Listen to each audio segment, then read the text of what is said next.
बच्चों में Vicky Shivam and Vicky coaching में आपका स्वागत करता हूं। मैं आपको मोहनजोदड़ो पढ़ा रहा था।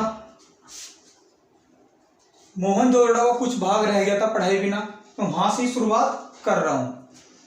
सभी बच्चे वीडियो ज़्यादा से ज़्यादा शेयर करें, लाइक करें, चैनल को सब्सक्राइब करें, क्योंकि जो इसके बाद वीडियो आएगी दिल्ली सल्तनत मैं पढ़ा चुका हूं। दिल्ली सल्तनत लोधी वंश तक, उससे आगे आपका बाबर होगा। तो शाम की जो वीडियो होगी बाबर की होगी।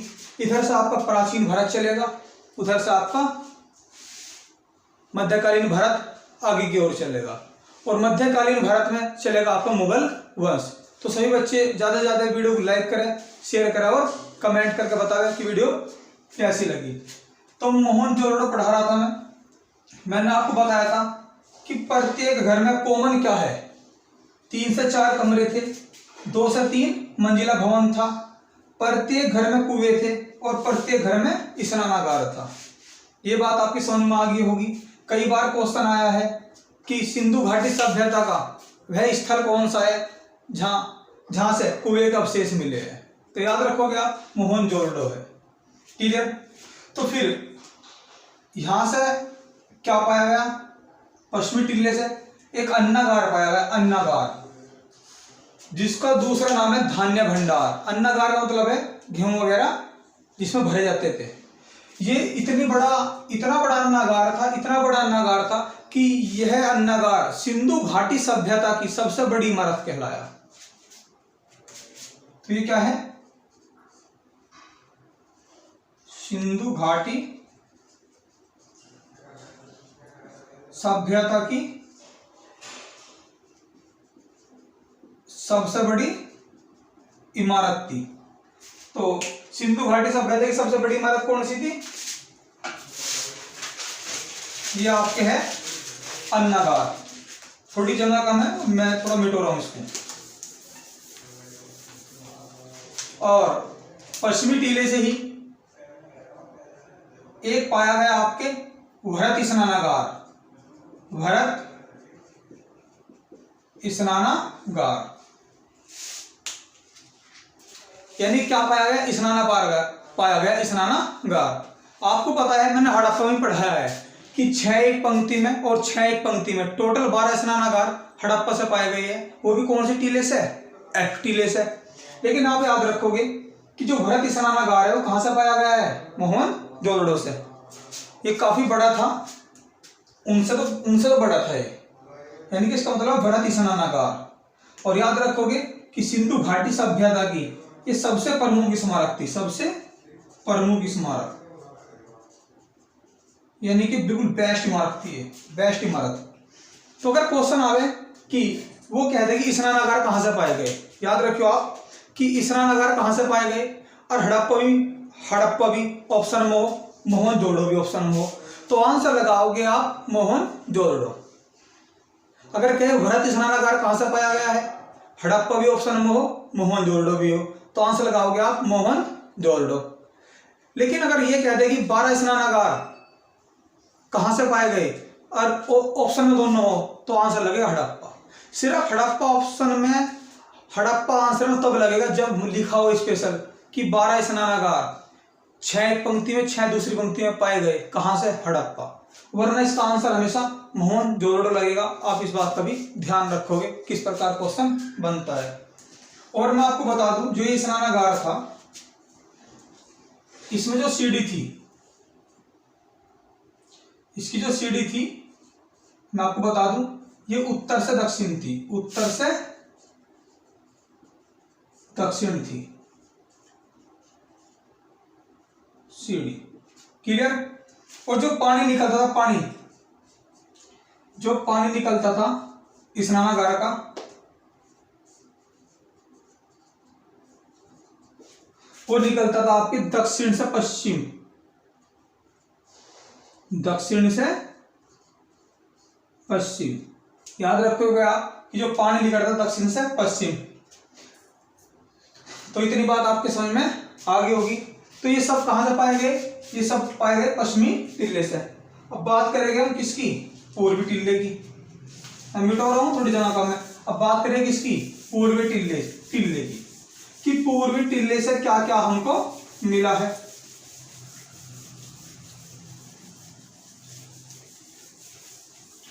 तो मैं बात कर रहा हूं किसकी, पूर्वी टिल्ले की। यहां से हमें मिली है 10 इंच की नृत्य, 10 इंच की नृत्य करने वाली मूर्ति मिली है। और वह भी कैसी थी, कांस्य की। कैसी थी, कांस्य की थी। ये खास इसलिए है कि किस प्रजाति की थी, ये किस प्रजाति की थी, क्योंकि जो सिंधु घाटी सब जो मोहनजोदड़ो में लोग रहते थे, मोहनजोदड़ो में वे लोग भूमध्य सागरीय जनजाति के थे। लेकिन जो यह मूर्ति है कांस्य की, यह थी आपके प्रोटो ऑस्ट्रेलाइड प्रजाति की थी। 4 प्रजाति होती थी। तो लेकिन जो आपके मोहनजोदड़ो में रहते थे लोग, भूमध्य सागरीय प्रजाति के लोग रहते थे। लेकिन जो यह मूर्ति है ये प्रोटो ऑस्ट्रेलाइड प्रजाति की थी। ये इसलिए खास थी कि भारसाई हुई थी। तो आप याद रखोगे मूर्ति कहां से मिली है, कौन सी, कांस्य की, नृत्य करने वाली। और आपको बता दूं यहां से मिला है सूती कपड़ा। क्लियर। और सूती कपड़ा जो उस समय बनाया जाता था वो कपास से बनाया जाता था, यानी कि संभवतः किसका बनता था, ये बनता था आपका कपास का। कई बार क्वेश्चन आता है कि सबसे पहले कपास उगाना किसने शुरू करा था, तो सिंधु घाटी सभ्यता के लोगों ने। इस बात का आप ध्यान रखोगे। तो जो कपास है, कपास को यूनान या ग्रीक के लोग, एक ही बात है, कपास को यूनान या ग्रीक के लोग किस नाम से जानते थे, जानते थे। तो याद रखियो, बहुत इंपॉर्टेंट क्वेश्चन है। सिंडन किस नाम से जानते थे, सिंडन के नाम से। और मैं आपको बता दूं, एक पुजारी की मूर्ति मिली है, यहां से पुजारी की क्या मिली है, मूर्ति मिली है। लेकिन जो ये मूर्ति थी कैसी थी, खंडित थी, यानी कि टूटी हुई मूर्ति थी, हाथ वगैरह टूटे हुए थे। तो पुजारी की मूर्ति मिली है, कैसी मिली है, खंडित। और आपको बताऊं मैं यहां से कि सर्वाधिक मोहर मिली है, सर्वाधिक मोहरें मिली है। लगभग कितनी मिली है, 1200 मोहर मिली है। 2500 मोहर टोटल मिली थी आपकी सिंधु घाटी सभ्यता से, तो लगभग 1200 मोहर यहां से मिली है, ध्यान रखोगे आप। तो सर्वाधिक जो अभिलेख या मूर्ति में मिली थी, सर्वाधिक अभिलेख या मोहर मिली थी हड़प्पा से। लेकिन सर्वाधिक अगर जो मोहर बात करोगे, मोहर मिली है आपके मोहनजोदड़ो से। और बता दूं मैं, सबसे बड़ी बेलनाकार मोहर मिली है, कहां से मिली है, आपके मोहनजोदड़ो से। और बात करें इसके आगे की, इस बात का भी आप ध्यान रखोगे। एकमात्र स्थल सिंधु घाटी सभ्यता का है कि जहां से सड़क पक्की करने के साक्ष्य मिले हैं। राजपथ भी यहां से मिला है। राजपथ किसका नाम दिया गया है, समझे आप। जो सड़क थी मोहनजोदड़ो में, जो सड़क थी वे आपस में क्या थी, समकोण पर काटती थी। तो सड़क कैसी थी, सड़क समकोण पर काटती थी, यानी कि लंबवत। आप लंबवत भी कह सकते हो। तो याद रखिए क्वेश्चन कह रहा है कि जो सिंधु घाटी सभ्यता की सड़क थी वे आपस में किस प्रकार काटती थी, समकोण पर। याद रखोगे आप कह सकते हो कि जो मोहनजोदड़ो की सड़क थी, आप ये भी कह सकते हो कि जो मोहनजोदड़ो की सड़क थी वो किस प्रकार काटती थी, तो कह सकते हो आप समकोण पर काटती थी, यानी कि लंबवत। क्लियर। और जहां पर सड़क ने आपस में काटा, जो ये गोला बना, इसको बोलते हैं Oxford circle. Clear. Oxford circle कहते हैं इसको।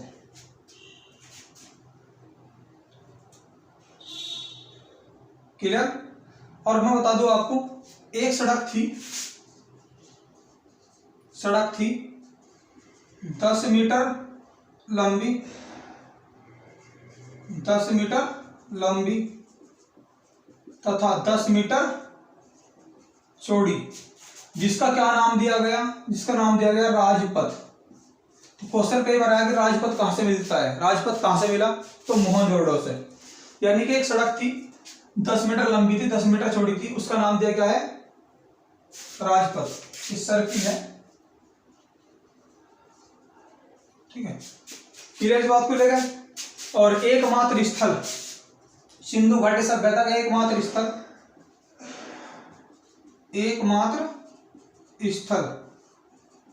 जहां से सड़क पक्की करने के साक्ष्य मिले, जहां से सड़क पक्की करने के क्या मिले? साक्ष्य मिले, साक्ष्य मिले। तो आप याद रखोगे सब चीजें, समा भवन हो गया, पुरोहित भवन हो गया, महाविद्यालय हो गया, विशाल अन्नागार हो गया, स्नानागार हो गया, नृत्य करने वाली मूर्ति होगी, पुजारी की मूर्ति होगी, सूती कपड़ा हो गया, कपास होगी, कपास तो सिंधु घाटी सभ्यता पूरी में थी, क्लियर। तो सर पक्की सड़क करने के साक्ष्य मिले, जो सड़क काटती संपूर्ण पर काटती थी, ये सभी आपको मोहनजोदड़ो से याद रखने हैं, क्लियर। अब शुरुआत करते हैं नेक्स्ट।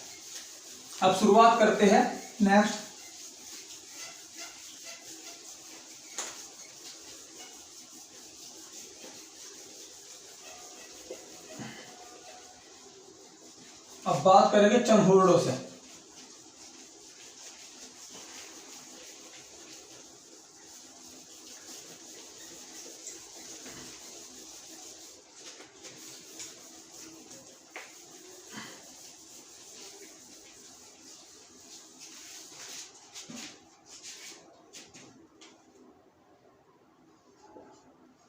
चंहुरड़ो ये वर्तमान में कहां स्थित है? ये जो वर्तमान में है पाकिस्तान के सिंध प्रांत में स्थित है, सिंध प्रांत में स्थित है। तो ये वर्तमान में कहां है? पाकिस्तान के सिंध प्रांत में स्थित है। अगर बात करें नदी कौन सी है, किस नदी के किनारे है? तो सिंधु। मैंने आपको बताया भी था कि सिंध प्रांत के जितने भी नगर थे, अल्लादीन हो, चाहे आमिर हो, चाहे कोटदीजी हो, चाहे अली मुराद हो, चाहे आपके मोहनजोदड़ो हो, चाहे चंहुरड़ो हो, ये सब के सब किस नदी के किनारे थे? सिंधु नदी के किनारे थे। तो ये पाकिस्तान के सिंध प्रांत में है। आप कह सकते हो ये 6 किलोमीटर दूर है हड़प्पा मोहनजोदड़ो से, लेकिन आप याद रखो कि सिंध प्रांत में था, किस नदी पे? सिंधु नदी पे। खोज 1931 ईस्वी में करी थी एमजी मजूमदार ने, और फिर 1935 ईस्वी में अर्नेस्ट मैके ने करी थी, अर्नेस्ट मैके ने खोज करी थी। तो याद रखोगे आप कि 1931 में खोज करी थी एमजी मजूमदार ने, और 1935 में खोज करी थी अर्नेस्ट मैके ने। लेकिन जो इसका आंसर आता है खोज से, हमेशा एमजी मजूमदार आता है। इस बात का भी आप ध्यान रखोगे। कभी कोई रेयर केस ही आ गया, इसकी जगह ये पूछ ले तो बात अलग है, वरना हमेशा इसका आंसर एमजी मजूमदार होता है। और बता दूं, एक क्वेश्चन बड़ा इंपॉर्टेंट है, कई बार आया है कि यहाँ की जो संस्कृति है उसको किस नाम से जानते हैं? यहाँ की जो संस्कृति है उसको किस नाम से जानते हैं? झोकर झाकर, झोकर झाकर के नाम से। तो याद रखियो, जो चंहुरड़ो की संस्कृति है उसको किस नाम से जानते हैं? झोकर झाकर संस्कृति। ये पाकिस्तान में चलती है आज भी, तो आप ध्यान रखोगे क्योंकि पाकिस्तान का ही नगर है। अब बात करेंगे चनहुद्रो भी 2 हिस्सों में बटा हुआ था। कितने हिस्सों में बटा हुआ था? 2 हिस्सों में। अपना तो वही पश्चिमी टीला और पूर्वी टीला। ये है आपका पूर्वी टीला और ये आपका पश्चिमी टीला। आपको यहां खास क्वेश्चन क्या है, कई बार क्वेश्चन आया है। देखो मैंने आपको 2 स्थल पढ़ाए हैं, हड़प्पा और मोहनजोदड़ो। उसमें क्या होता था कि जो पश्चिमी टीला है उसको क्या करा जाता था? दुर्गीकृत करा जाता था। लेकिन एकमात्र स्थल है सिंधु घाटी सभ्यता का कि जो दुर्गीकृत नहीं करा गया। तो याद रखियो, एकमात्र स्थल किसका? सिंधु घाटी सभ्यता का। सिंधु घाटी सभ्यता का, जहां से दुर्ग के साक्ष्य नहीं मिले, जहां से दुर्ग के साक्ष्य नहीं मिले। बहुत इंपॉर्टेंट क्वेश्चन है, कई बार आया कि एकमात्र स्थल सिंधु घाटी सभ्यता का कौन सा है जहां दुर्ग के साक्ष्य नहीं मिले, यानी कि दुर्गीकृत नहीं करा गया। तो याद रखोगे आप, तो कौन सा था? सिंधु घाटी सभ्यता का था चनहुद्रो। याद रखोगे आप। और मैं बता दूं आपको यहां से क्या क्या मिला है। यहां से मिले हैं आपको मन का कारखाना, यानी कि मण के बनाने कारखाने, मण के बनाने के कारखाने, मण के बनाने का कारखाना, ऐसे लिखा, मण के बनाने का कारखाना, बनाने का कारखाना मिला है। और वो कौन सा मिला है?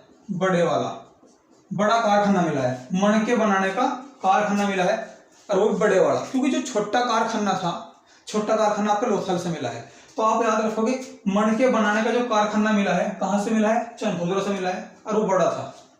क्लियर। और मैं आपको बता दूं यहां से लिपस्टिक,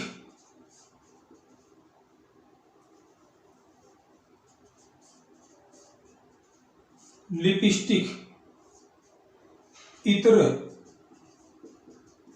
कंघा, लिपस्टिक, इत्र, कंघा, यानी कि कह सकते हो आप सौंदर्य प्रसाधन के साक्ष्य मिले।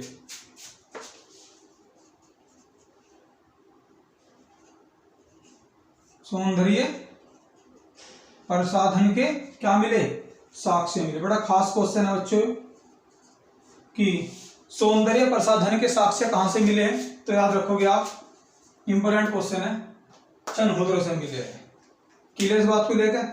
और सिंधु घाटी सभ्यता में ज्यादातर आयताकार ईंट का प्रयोग हुआ है। इसका अनुपात 4:2:1 था। लेकिन एक ईंट यहां से, कुछ साक्ष्य ऐसी ईंट के मिले हैं जो ईंट वर्गाकार थी। तो याद रखियो कि वर्गाकार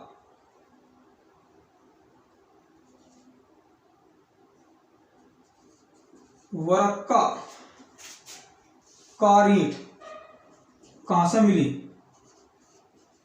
आप याद रखियो कि जो वर्गाकार ईंट मिली है वो आपकी चनहुद्रो से मिली है। क्लियर। और जो सबसे बेस्ट क्वेश्चन है यहाँ का, जो सबसे इंपोर्टेंट क्वेश्चन माना जाता है, वो है आपकी ईंट पर बिल्ली का पीछा करते, ईंट पर बिल्ली का पीछा करते कुत्ते के पंजे के निशान, कुत्ते के पंजे के निशान। बहुत इंपॉर्टेंट क्वेश्चन है कि ईंट पर बिल्ली का पीछा करते हुए कुत्ते के पंजे निशान कहां से मिले? चनहुद्रो से मिले हैं। माना जाता है कि संभवतः यह ईंट गीली रहेगी होगी, तभी ये निशान पड़े हैं। तो आपके बात समझ में आ गई होगी। और जो चनहुद्रो है ये ऐसा स्थल है जो प्राक हड़प्पा के समय था, हड़प्पा विकसित के समय था और उत्तरोत्तर हड़प्पा के समय था। प्राक हड़प्पा का मतलब होता है, मैं समझा रहा हूं, प्राक हड़प्पा विकसित हड़प्पा, कोमा उत्तरोत्तर हड़प्पा। यानी कि पराक हड़प्पा का मतलब है हड़प्पा से पहले का स्थल है। पराक हड़प्पा का मतलब है हड़प्पा से पहले का स्थल है। विकसित हड़प्पा यानी जिस समय हड़प्पा थी उस समय भी था ये स्थल। और उत्तरोत्तर हड़प्पा यानी कि हड़प्पा के बाद का स्थल भी है ये। तो याद रखोगे कि ये स्थल ऐसा है जो हड़प्पा से पहले भी था, हड़प्पा के बाद भी था, हड़प्पा के समय भी था। यानी कि पराक हड़प्पा, विकसित हड़प्पा और उत्तरोत्तर हड़प्पा के समय का ये स्थल है। आपके बात समझ में आ गई होगी, कोई दिक्कत यहाँ तक? तो चंद मुद्दों से क्वेश्चन आपके हो चुके हैं। अब बात करेंगे कालीबंगन की।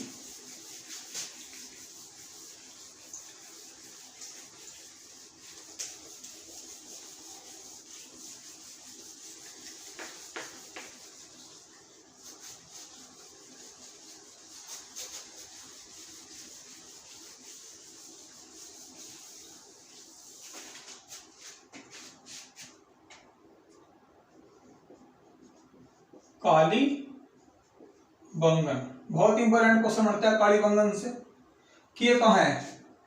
ये आपके राजस्थान के गंगानगर जिले में है। राजस्थान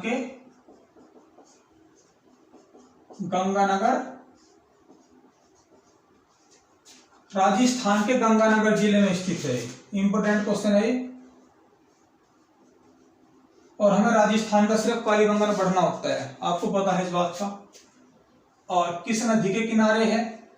नदी आपके घग्गर।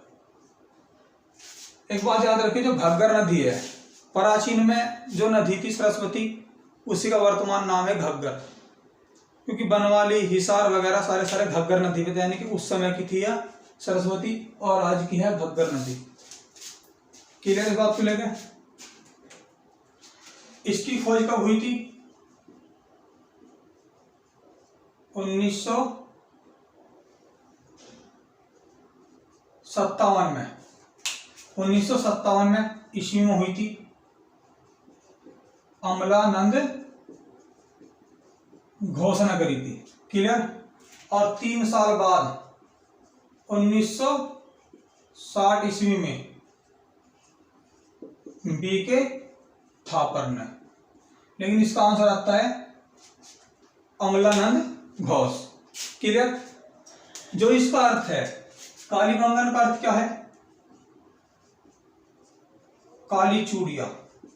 काली चूड़िया बहुत इंपॉर्टेंट क्वेश्चन है कि काली चूड़िया किसका अर्थ है? तो कालीबंगन का अर्थ है। अब इसको भी 2 हिस्सों में बांटा गया था। कितने हिस्सों में बांटा गया था? 2 हिस्सों में। मैंने आपको बताया है सभी स्थल 2 हिस्सों में बटे थे। इसको बोलते क्या है? पूर्वी टीला। और इसको बोलते हैं पश्चिमी टीला। पश्चिमी टीला। क्लियर? अब यहां से क्या क्या मिला है आपको जरा बता दें। बड़े खास क्वेश्चन बनते हैं यहां से, याद रखना। जूता हुआ खेत।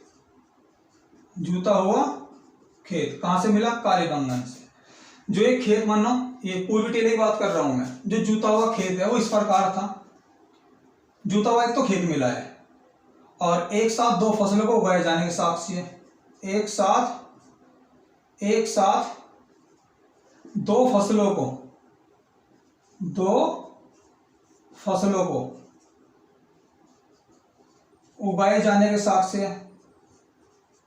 उगाए जाने के क्या मिले हैं? साक्ष्य मिले हैं। कैसे? जैसे खेत जूता हुआ है तो कुछ नालियां तो इस प्रकार थी, खूड़ जिसे बोलते हैं आप, खूड़ अपनी भाषाओं में, और कुछ खूड़ ऐसे थे। तो जो ये ऐसे खूड़ थे ये तो नजदीक थे। जो ऐसे खूड़ थे नजदीक थे। और जो ऐसे खूड़ थे ये काफी अधिक दूरी पे थे। तो जो ये नजदीक खूड़ है, इनमें बोया हुआ था चना। इनमें कौन सी फसल हो रखी थी? चना। और जो दूरी पे खूड़ है, इसमें थी सरसों। तो इसलिए कहते हैं कि एक साथ 2 फसलों को उगाए जाने के साक्ष्य कहां से मिले हैं? आपके कालीबंगन से मिले हैं। और अब बता दो आपको, एक ईंट मिली है यहां से ईंट कैसी थी? अलंकृत ईंट, अलंकृत ईंट। ये क्वेश्चन कई बार आया है कि अलंकृत ईंटों का बना फर्श कहां से मिला है, यानी अलंकृत ईंट थी, ऐसे पूरा पूरा फर्श बिछा रखा था, तो अलंकृत ईंट का जो फर्श मिला है वो कालीबंगा से मिला है, या कह सकते हो अलंकृत ईंट मिली है यहां से।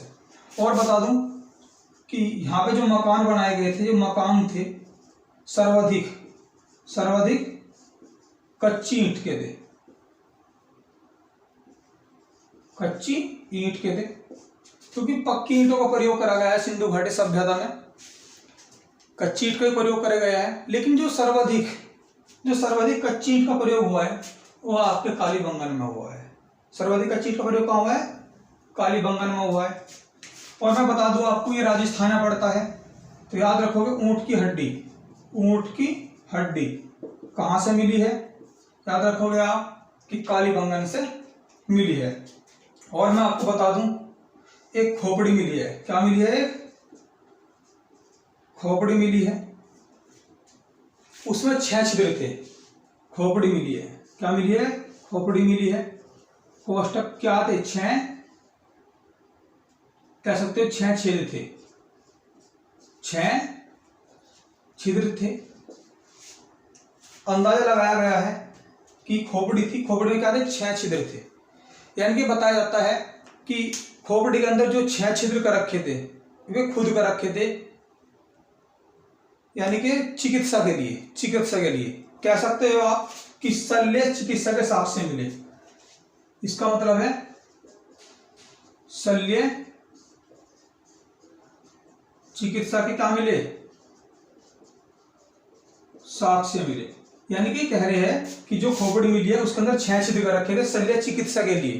तो याद रखोगे आप कि शल्य चिकित्सा के साथ से कहां से मिले हैं? आपके कालीबंगन से मिले हैं।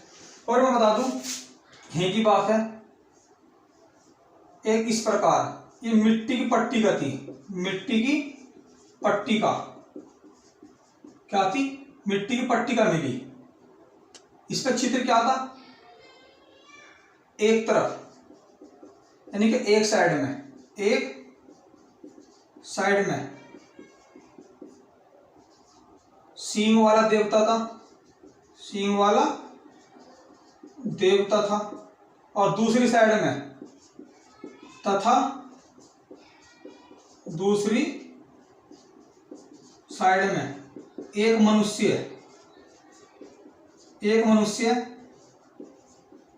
बकरी को हाथ में ले जा रहा था।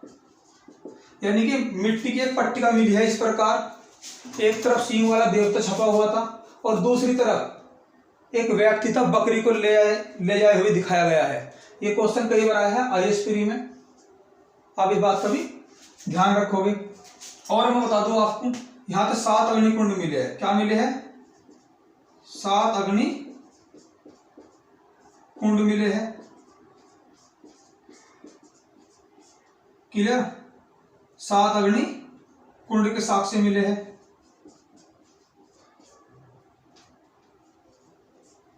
क्लियर? और मैं आपको बताऊं कि जो यहां की नाली थी वह कैसी थी? वह लकड़ी की थी। नाली लकड़ी की थी, यानी कि पानी की अच्छी व्यवस्था नहीं थी। आप ज्यादा अच्छी भी नहीं कह सकते, ज्यादा खराब भी नहीं कह सकते, क्योंकि सबसे ज्यादा खराब थी आपके बनवाली की, जो जल निकासी थी सबसे खराब थी बनवाली की। तो आप इसको ज्यादा अच्छी नहीं कह सकते, ज्यादा बुरी नहीं कह सकते, बस कह सकते हो नाली जो थी लकड़ी की बनाई हुई थी, नाली लकड़ी की बनाई हुई थी। इस बात का भी आप ध्यान रखोगे। क्लियर इस बात को लेकर? तो इस बात को थोड़ा सा आप ध्यान रखो। और बता दूं कि एक क्वेश्चन और लेट लो आप कि भूकंप के साक्ष्य मिले। यानी कि अगर आपसे कहें भूकंप के साक्ष्य कहां से मिले, तो आप याद रखोगे कालीबंगन से मिले, क्योंकि बताया जाता है कि जो कालीबंगन नष्ट हुआ था वो भूकंप के कारण हुआ था। तो भूकंप के साक्ष्य से कहाँ से मिले? कालीबंगन से मिले हैं। इस बात का आप ध्यान रखोगे। तो बच्चे आज के लिए इतना ही। वीडियो अच्छी लगी है तो कमेंट बॉक्स में कमेंट करें, शेयर करें।